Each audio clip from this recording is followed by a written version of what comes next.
here's a quick one just to show you how I was able to draft a quick collar piece and attach it to a cape that I made. This is a very simple cape that could be made with or without a collar, but I decided to go ahead and have a collar for mine. Just remember to use a lightweight interfacing to add some structure to your collar.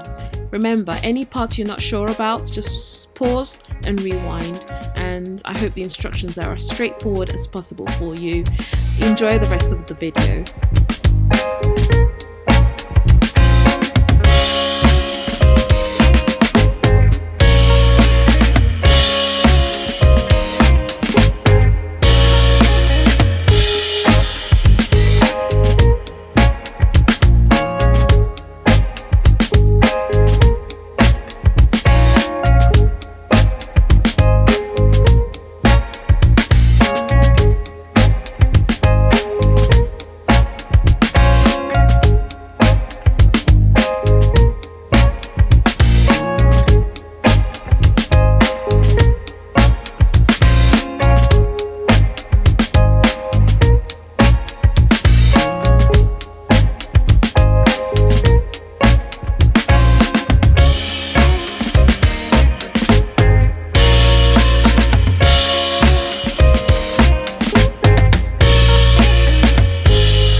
As you can see, I'm taking my time to measure along the curved line.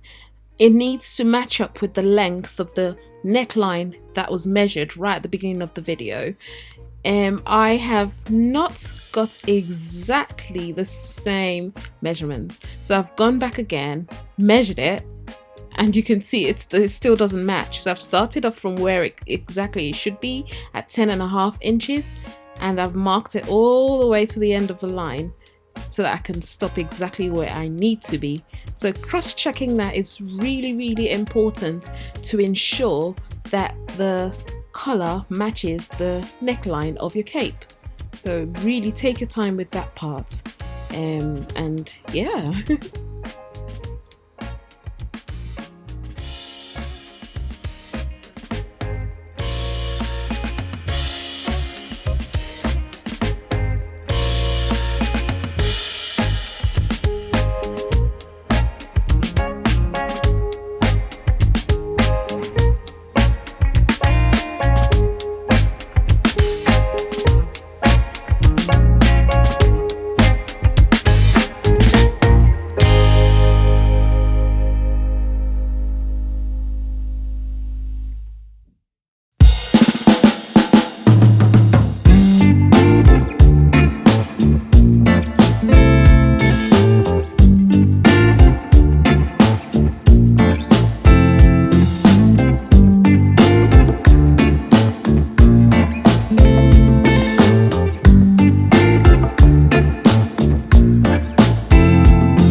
top stitching the collar piece onto the neckline, I decided to go with top stitching the entire collar. So as you can see, I've gone around one corner, and I'm going to top stitch right at the top, the very top edge, and back down just to meet the top stitch at the neckline. It just adds an extra touch to the it's just for decorative purposes, to be honest, and I liked the color of the thread against the denim fabric. You don't have to do this step, but if you want, you can do it, or you can, you know, choose whatever decorative stitch you want to have along your, you know, the corners of your collar. But I really do hope you've enjoyed this video. I hope it's made sense to you. If you have any questions at all, please do not forget to drop me a line in the comments section. It was fun filming this and listening to my favorite podcast. What's your favorite thing to listen to or watch whilst you're sewing? What do you love to listen to or watch whilst you're sewing? Do share that with me in the comments section, and till I see you next time, have a lovely one. Bye.